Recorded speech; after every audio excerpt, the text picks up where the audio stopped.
The OA Preamble. Overeaters Anonymous is a fellowship of individuals who, through shared experience, strength, and hope, are recovering from compulsive overeating. We welcome everyone who wants to stop eating compulsively. There are no dues or fees for members. We are self-supporting through our own contributions, neither soliciting nor accepting outside donations. OA is not affiliated with any public or private organisation, political movement, ideology, or religious doctrine. We take no position on outside issues. Our primary purpose is to abstain from compulsive eating and compulsive food behaviours and to carry the message of recovery through the 12 steps of OA to those who still suffer. So how our meeting works. At this meeting, we follow a rotating format. On the second week of the month is a recovered OA speaker who will be speaking on the topic of their choosing for up to 30 minutes. This will then be followed by a Q&A session, which will last around 15 minutes, where fellows are welcome to ask questions of the speaker. So this meeting is being recorded by audio only, and you will see the recording sign at the top of your screen. The Q&A session will also be recorded. So due to this, if you have a question, please post this only into the chat function to our host carer, and we will ask the questions on your behalf. But please do not send questions over until the Q&A segment opens. So before we share, just a reminder of our 7th tradition. Although we meet electronically, we still have Zoom meeting costs to pay. And we also give contributions to our virtual intergroup. To make a contribution, please do so using the PayPal details posted into the chat. So we are so lucky today. It's a speaker meeting and we are honoured to have Blythe with us, who will be sharing from Chicago. She has been in the programme since 1988 and has been abstinent since July 1989. And Blythe, it's over to you. Thank you. Wow. Thank you so much.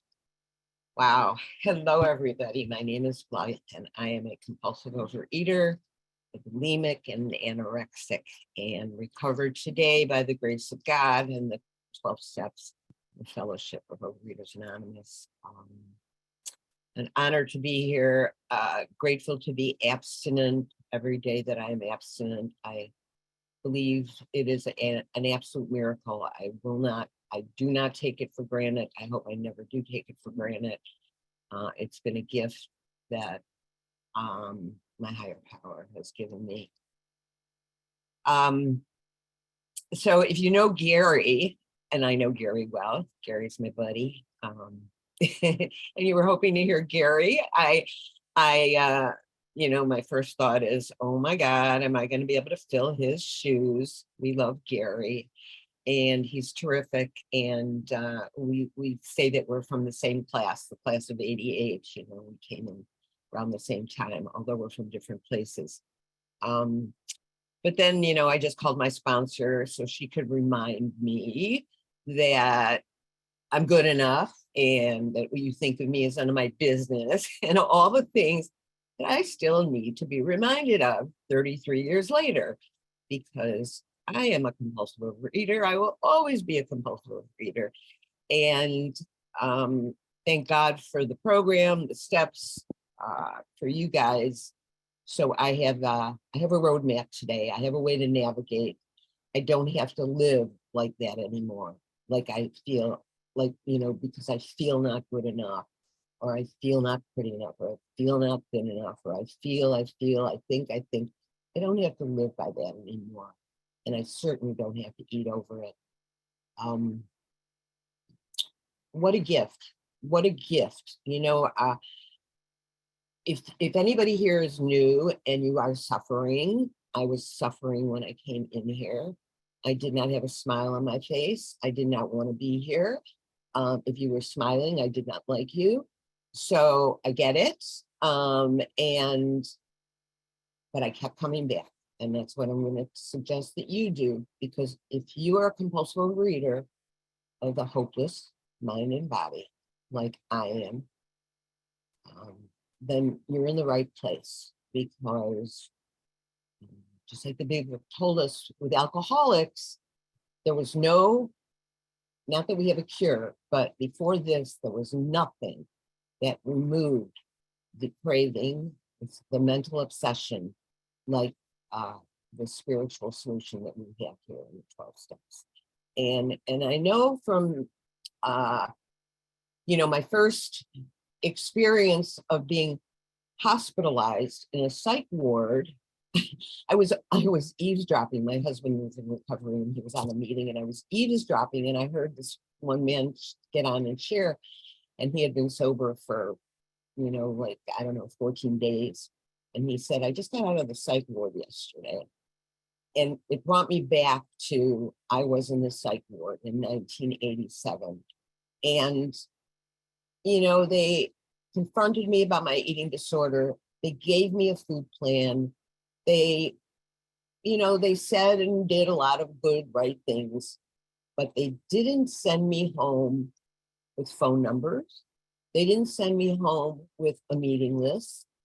They didn't send me home with steps. They didn't send me home with the solution.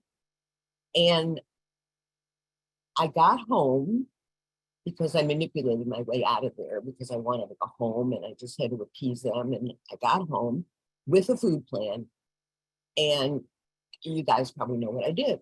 I went and I binged because I was terrified. I was so full of fear. I did not have a solution.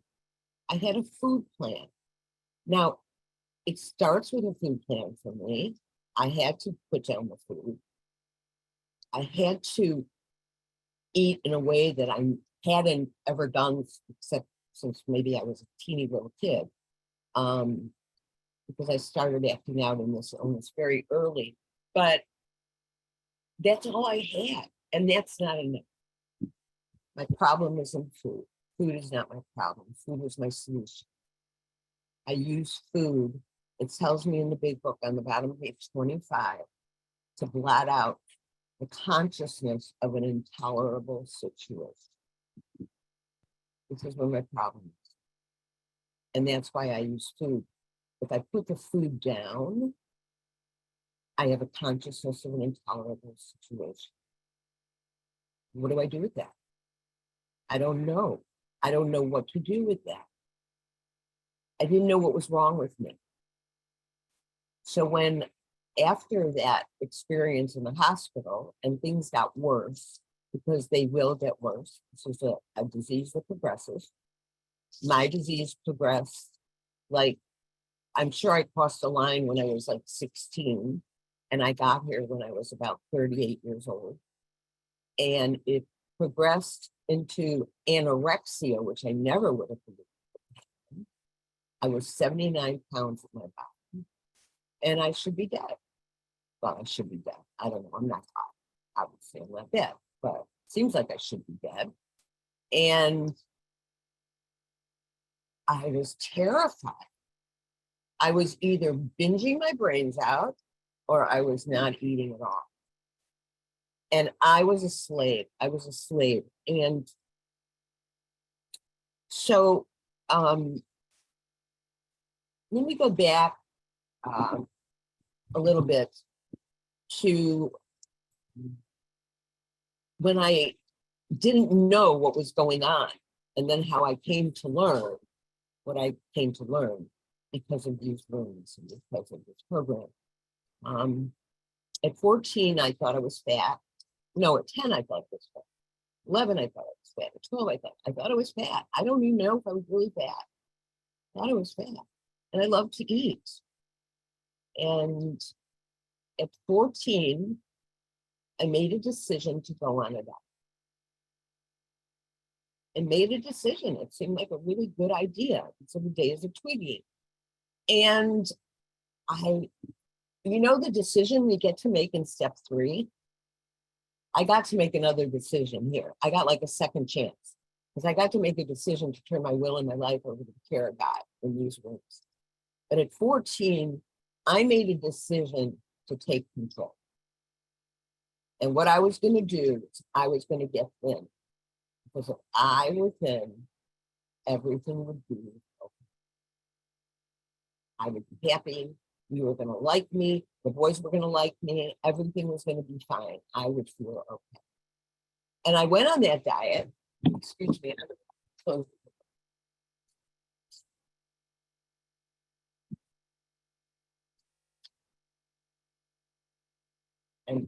living with my 95-year-old mother who has been ill, and this is one of the gifts of this program.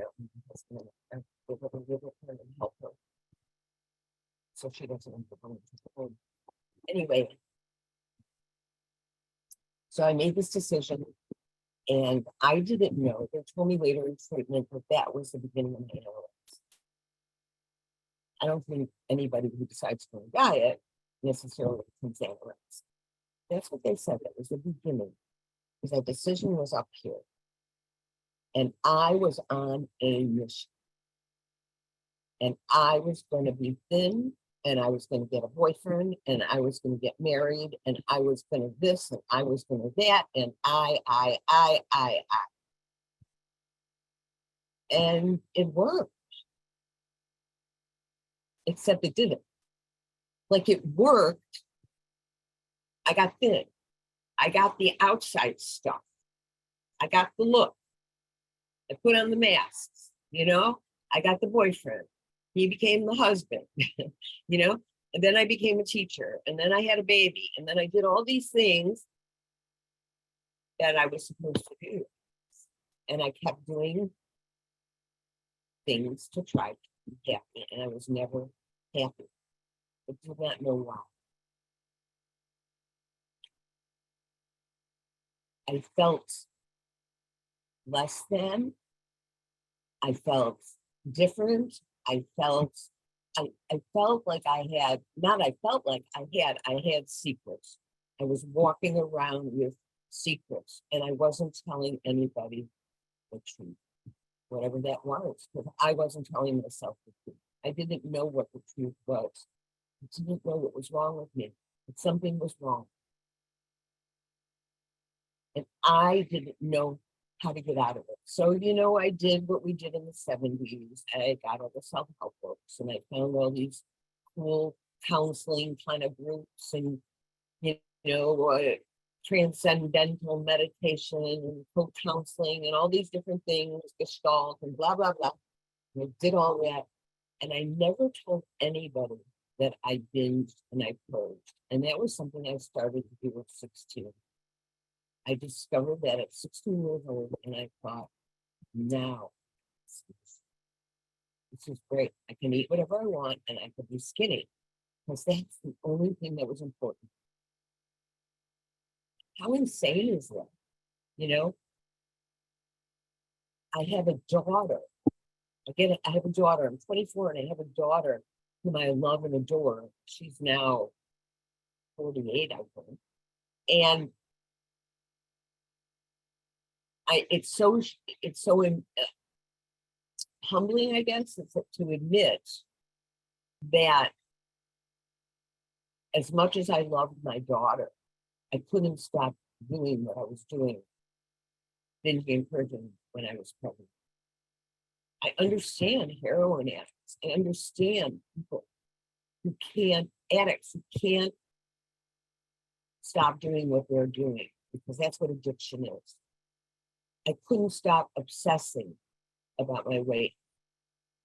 I couldn't stop eating. I'll get a babysitter so I can go to the local donut shop and tell them I'm having a party with 45 people and I need lots of donuts. And I was the only one at the party, you know, kind of thing. And I never told anybody the truth. No matter what I did, I never told anybody the truth.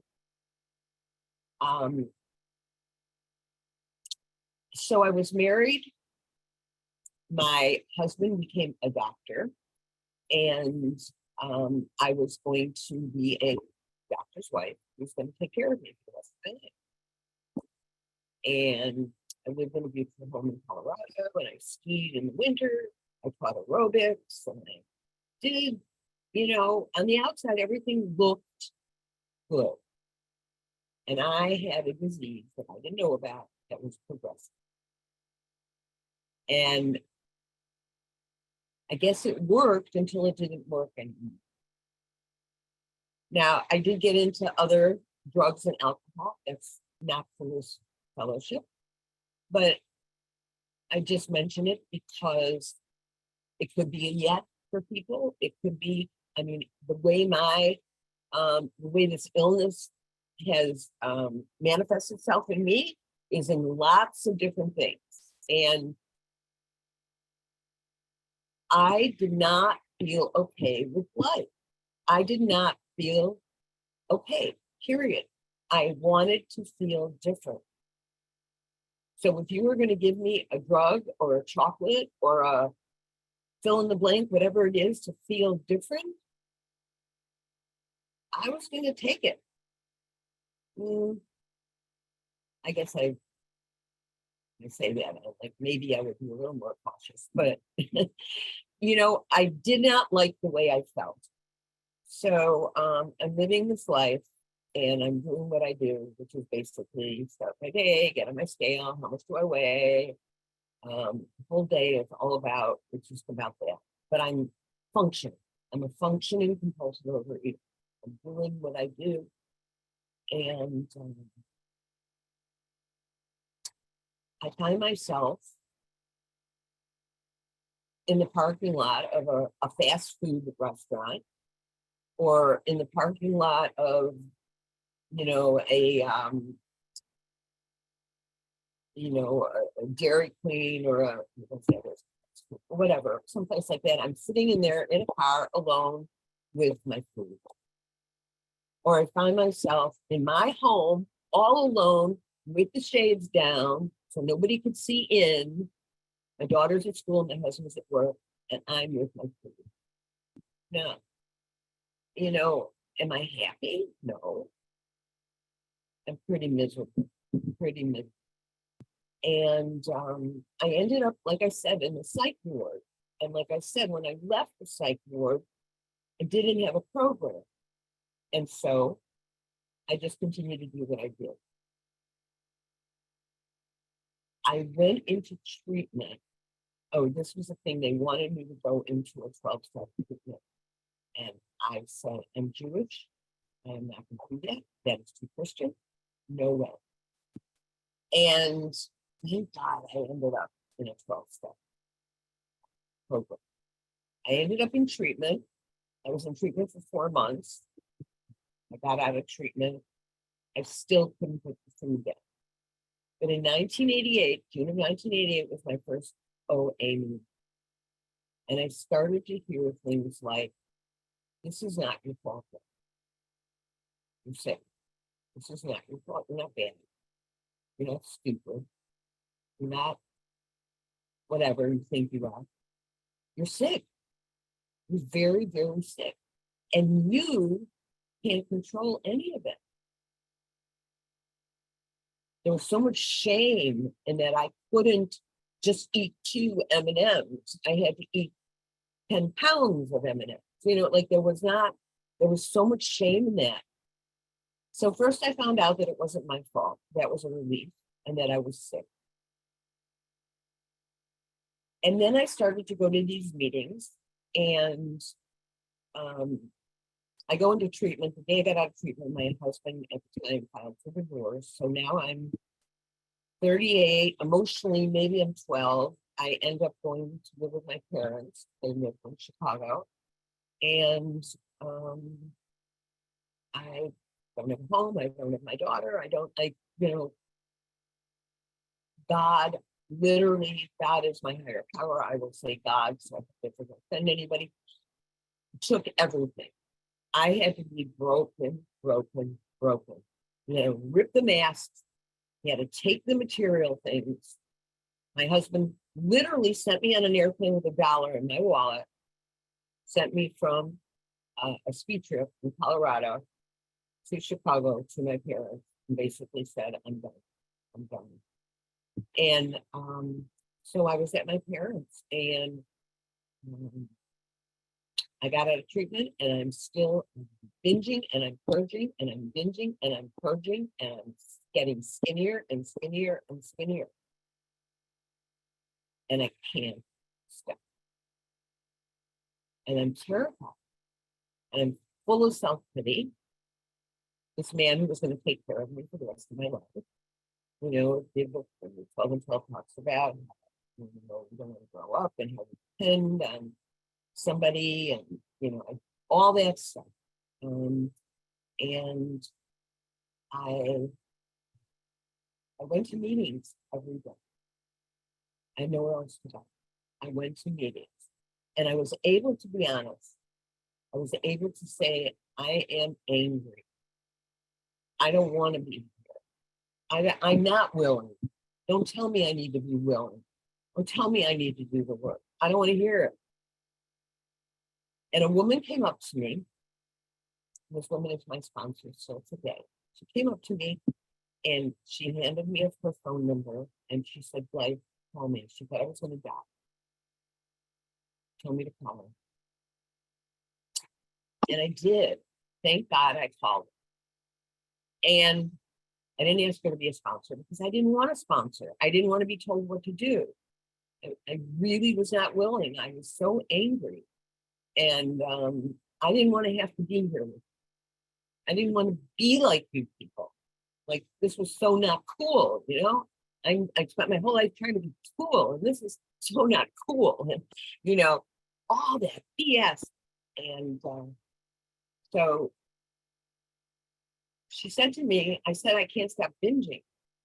And she said, of course you can't. You're a compulsive overeater. If you could stop, you would. Like, what? Okay.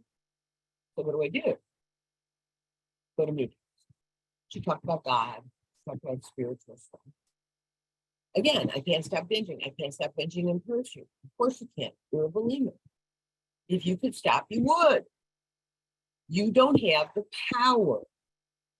You, Blythe, do not have the power to put down the food. Hello? Like, you get that? Like, you know, and I didn't. It's like the electricity goes out, and I'm standing at the wall, and I keep trying to flip the switch because I think I should be able to turn it on, and there's no electricity. And that's what I'm doing. I'm trying to control it. I'm trying to control something I cannot control. That is the first step. I do not have the power. I am powerless. And I can't manage my life, obviously. Psych ward, treatment, lose my husband, lose my daughter, lose my home, you know, I'm not managing my life. I'm functioning, but I'm not managing. So, and it wasn't enough for me to lose all of that, put down the food. That's the difference between the compulsive overeater and somebody who just got a problem with food. It might scare somebody who's got a problem with food if their husband is going to leave. And maybe they'll put down the food because they can't. I couldn't. Fear didn't scare me enough. Knowledge didn't. All of that stuff we read about in the big book. None of that worked because I am powerless. And the first step for me was this process of, I had to go through what I call it a grieving process, where you come out of denial. And I had to get to that place that's in not working with others. It's in the Vision for You, where it talks about the jumping off place. And you get to that place where you can't stop and you can't not start. Did I say that right? You can't stop and you can't not start. Something like that. Or I can't live with it and I can't live without it. That sounds more like it. Anyway, that jumping off place. And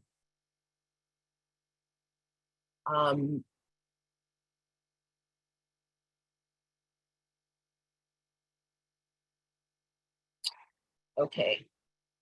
Just had a little brain fart.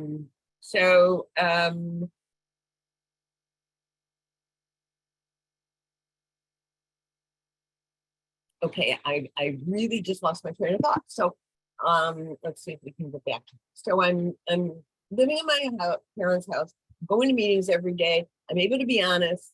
Tell me it's not my fault. I go home and I'm binging every day. Go to meetings, I'm binging. I'm going to meetings. I'm hearing things like, you're powerless. I'm hearing things like, you've got to, the first step, I've got to admit, oh, I remember, I was in this process where I'm coming out of denial. I can't deny it anymore. I can admit it. I know the truth, but I don't know the truth. It's like, you know, you can't just be 90% pregnant. You're pregnant. you're a compulsive overeater. I was having trouble accepting that. So this process I went through was a lot of kicking and screaming, a lot of grieving, a lot of crying, a lot of bargaining, until I got to that place of acceptance. To me, step one is about acceptance. It is about honesty. I have to know the truth. I can't do anything about the truth, about the problem, unless I know the truth.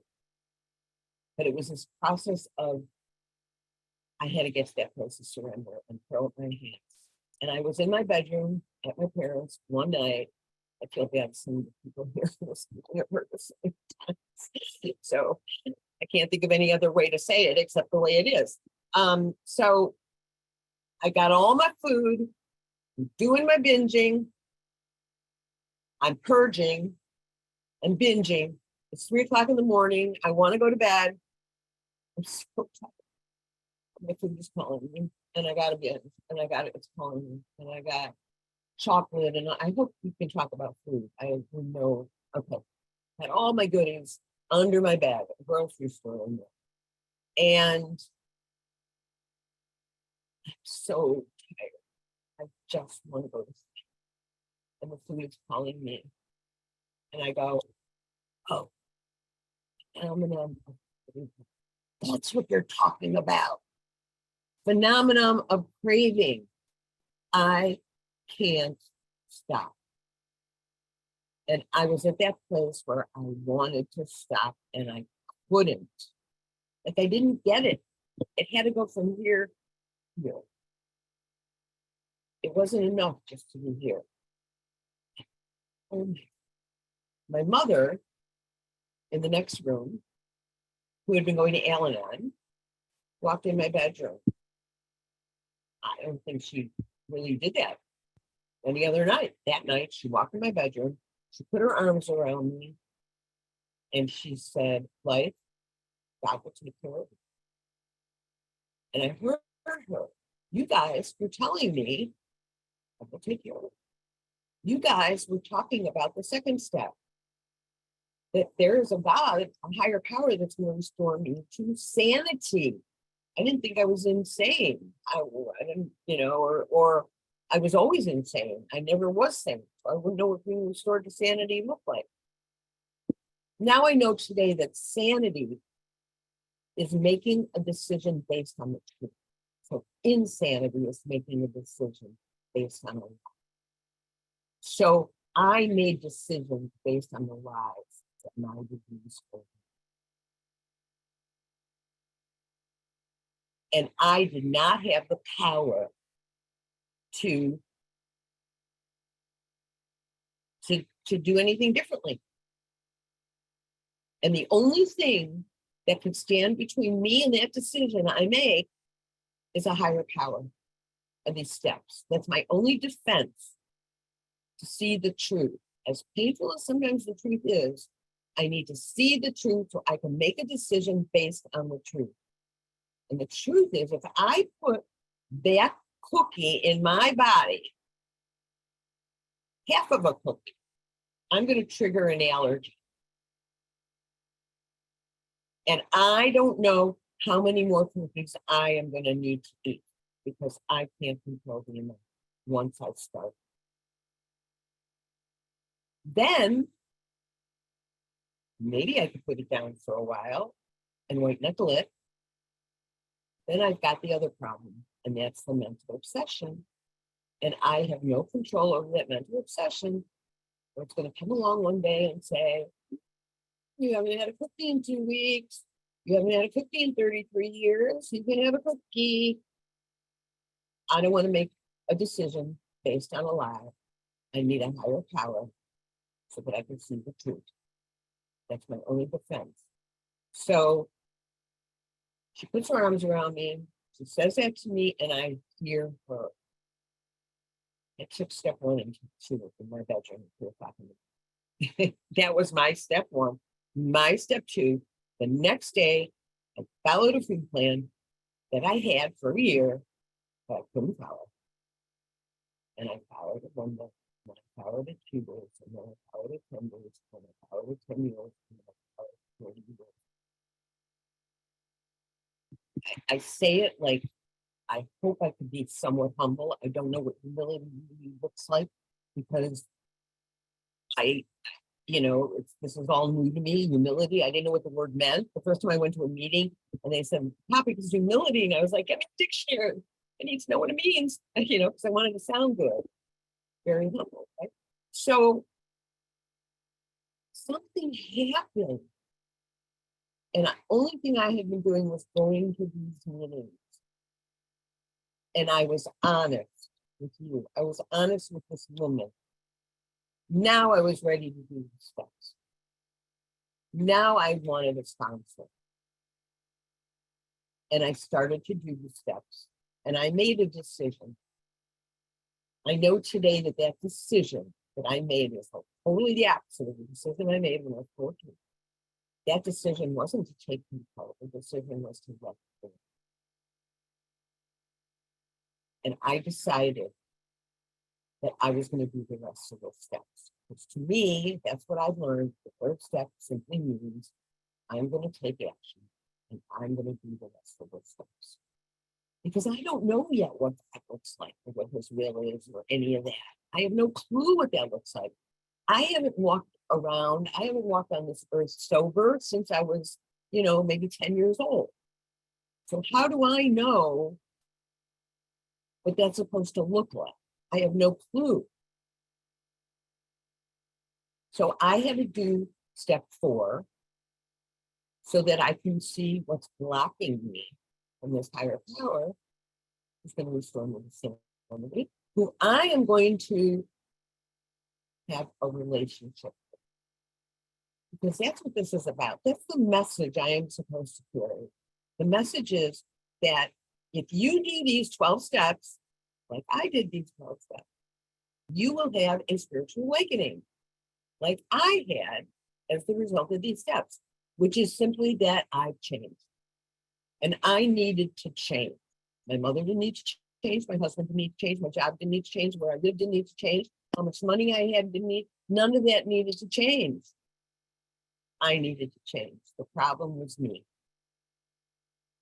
I'm walking around. I'm disturbed. I think you're threatening these things. I think you're I'm the victim. Every time you look at me cross-eyed, you don't like me. I feel threatened. I'm going to go eat. Screw you. All that stuff. So I have to do step 4. And then I had learned I had to do step 5 and share it with somebody. And then I got help looking at things from a different angle because my problem was the way I looked at things, was my perception. This is a disease of perception. It says, where have we made mistakes? Mistake. How have I taken things? How do I see things? Again, I don't want to see the truth. It might be too painful. So first I have to see the truth in step 1 that I'm a compulsive overeater.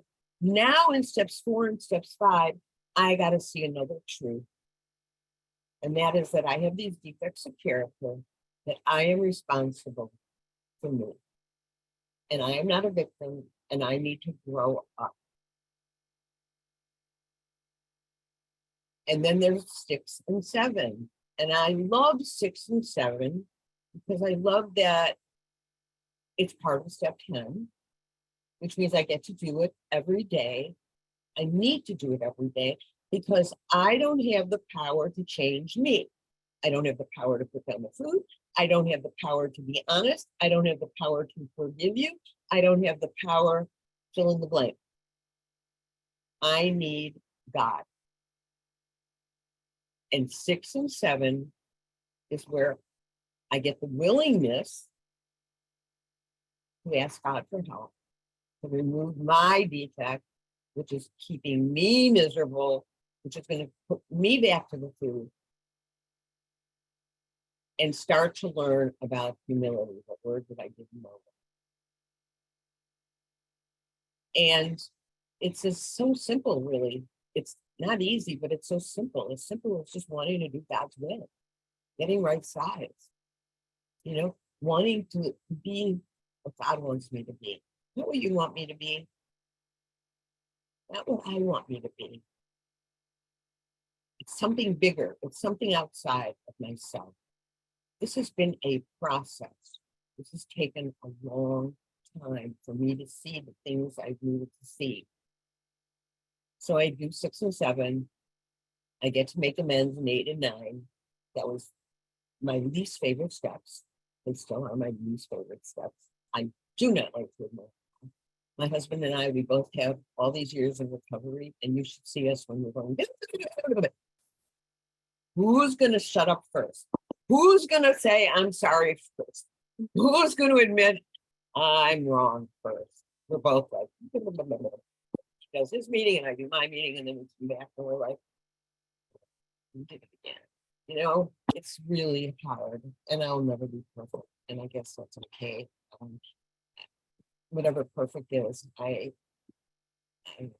think I'm not supposed to know perfect. I think people will like me more. I'm still care about people liking me. But anyway, so I do these amends, and now what do? I'm at step 10, 11, 12. And I've heard people say the steps up until 9 are called the skill set. This is where I learn the skills. I get my skills. I learn. This is my roadmap. This is how I live my life today. The steps are principles. I'm going to read. I love this. 12 and 12 says, the AA 12 and 12, the definition of the steps. You know, practice these principles in all my affairs. Well, what does that mean?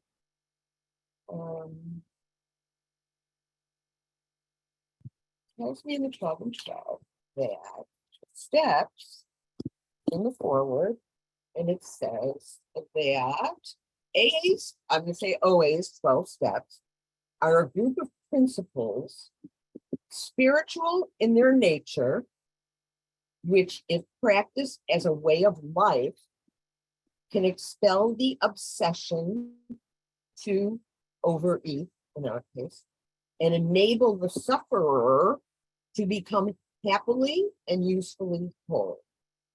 So what does that tell me? It tells me I have 12 principles to live by, starting with the honesty and the acceptance and the faith and the hope and the surrender and the courage and the I'm blanking out as I'm going along, but the willingness and the humility and the forgiveness and the freedom and the perseverance. And for step 11, I love this, patience. I pray for the knowledge of God's will and for the power to carry it out. Now, what do I do? Blythe, I'm just going to jump in for a second. I'm not sure our timer is, but we only have like 19 minutes left in the meeting because it's an hour meeting. I know it went by so fast because you're amazing. Oh, okay. So should I close it up? Yeah, let's wrap it up. And that way, because you're incredible. And we want to be able to ask you a few questions. Okay, so I'm going to tie it up with what this is. So now I have the principles. I have a way to live. These are the opposite of my defects of character. Okay. And so patience and 12, other than service, yes, 12 is service, but not all service is 12. 12 is charity. 12 is love. Charity, 12 is selflessness.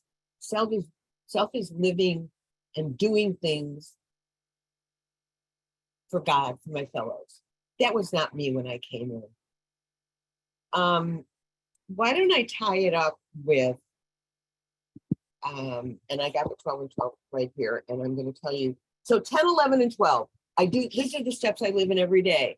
I continue to clean my house. I continue to improve my conscious contact with God, and I continue to work with others. Working with others, what a gift, what a gift, what a gift. You guys, if you're not doing it, you better start doing it soon because you will be amazed. I know happiness in a way I never knew happiness. And this is what I'm going to end with. I love the definition of spiritual awakening in 12 and 12. And it's the last thing I'm going to say. It is step 12 in this is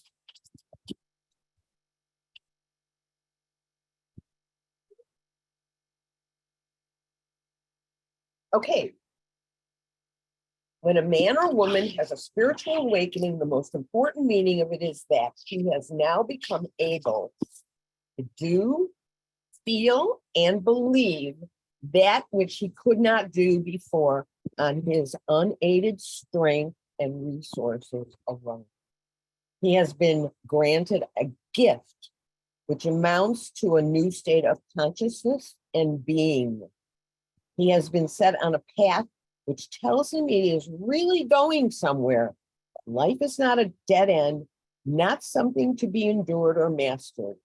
In a very real sense, he has been transformed because he has laid hold of a source of strength, which in one way or another he had hitherto denied himself. He finds himself in possession of a degree of honesty, tolerance, unselfishness, peace of mind, and love of which he had thought himself quite incapable. What he has received is a free gift. I'm going to stop it there. This is on page, this is in step 12, bottom of the first page of step 12. In my book, it's 106. I think a couple of the books are different pages.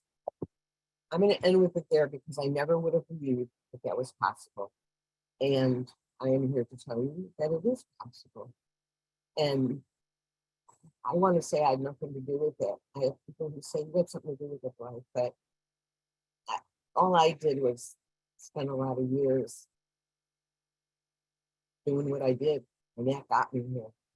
And I am so grateful. I am so, so grateful. Thank you for listening. Thank you so much, Blythe. That was incredible, and that has gone so quickly. Okay, so we will now open the rest of the meeting for questions. This will be our Q&A sessions. Please post questions only into the chat function to our host, Kara, and she will ask them on your behalf. It's due to the UK data protection rules. We just can only have so many people on the recording. So I'll hand over to Kara. Thank you. First of all, I'm just going to say, I'm sure that everyone, if we didn't have our data protection, that we could have everybody on mute, we would all be like applauding loudly and hooting for you. Thank you so much, Blythe. That was incredible. I know everybody in our meeting is just so thankful that you were here today. I do have our first questions. You said 12 is service, but not all service is 12. What does that mean? Can you please expand? Thank you. Okay. So step 12 says, having had a spiritual awakening as the result of these steps.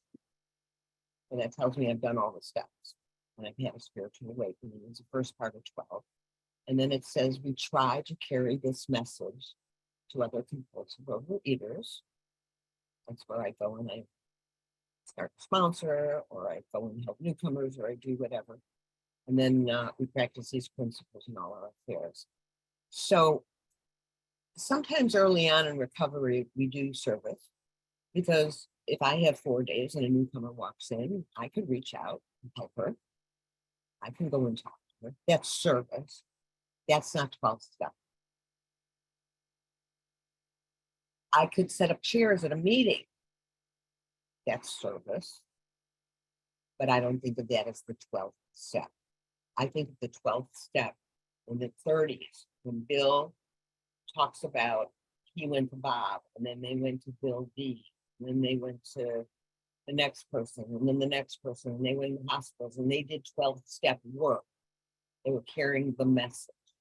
They themselves have had a spiritual awakening, and now they're going and they're trying to help, because we're not in control of the outcome. You know, that's all we can do is try. And then either they want it or don't, or get it or don't, and that's not on us. So if I showed up and tried, then I got it.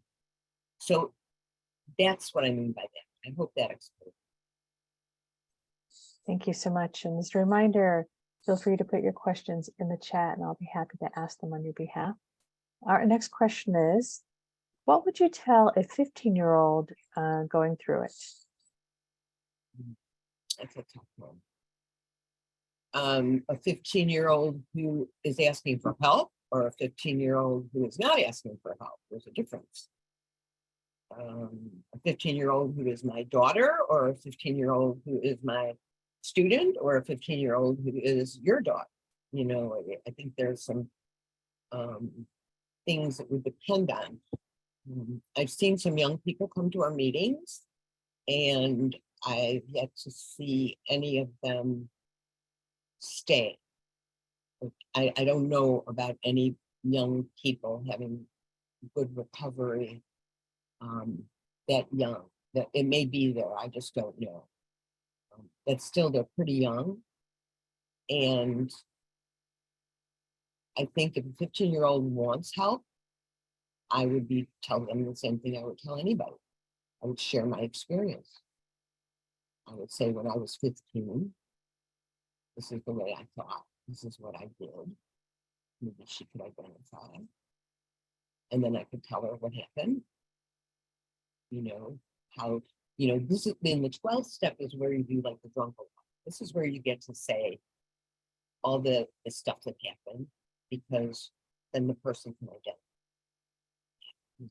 Oh my God, thank you for saying, I do that. 15 is such a vulnerable age. And I think I would, you know, want to make sure I've got family involved, doctors involved. I'd be really careful. But I have seen people that come to our meetings, and then I don't know what happens to them. It's really young. I think if somebody came to me when I was 15, I don't know what I would have been able to listen. Thank you. In what ways has your recovery changed over time? Oh my God, it changes all of it. It seems like I go through 5-year periods or 10-year periods, and then there's like a new place. And some things good and some things bad. I mean, I've aged. I'm 73 years old. I was under 40 when I got here. And I've had some things happen. I've broken my back. You know, I've had some physical things happen. I've had issues there with my mother. Like, I would not have believed 30 years ago, you told me that I was going to live with my mother, you know, when she was 95, and not know how long I'm going to be here, because she could live to be 110. Who knows, right? You know, and we're not going anywhere. I would not have believed it. So today I believe it. I see. I keep getting. I try to remain teachable. I pray all the time to God. There's a set aside prayer, probably a lot of you know it, where God, please enable me to set aside everything I think I know, so that I can have an open mind. I try to remain teachable. So every day that I read the big book, I see something, I have a new experience. Every day that I call my sponsor, every day that I work with others, I try to be open to having experiences, not just this stuff, but experiencing things. And I've gone through periods where I've been depressed. I've gone through periods where I've been extremely happy. When I met my husband, and I was 6 years sober, and I was 45 years old, and oh my God, I was like a teenager. I never thought I could feel that, you know. And in early recovery, I was miserable. I was angry. I was not a happy camper. I was full of self-pity, and I was angry. I met my husband, who ended up, we went to kindergarten, first grade, and second grade together. Is that God or not? And it's amazing. And I never would have thought that could happen to me, that I could have a relationship like that. And we've been married now for 27 years. And I have a wonderful life that I never would have believed. Now, what hasn't changed is this. Let me tell you what hasn't changed. I heard somebody once say, if you never stop doing the basics, you never have to go back to the basics.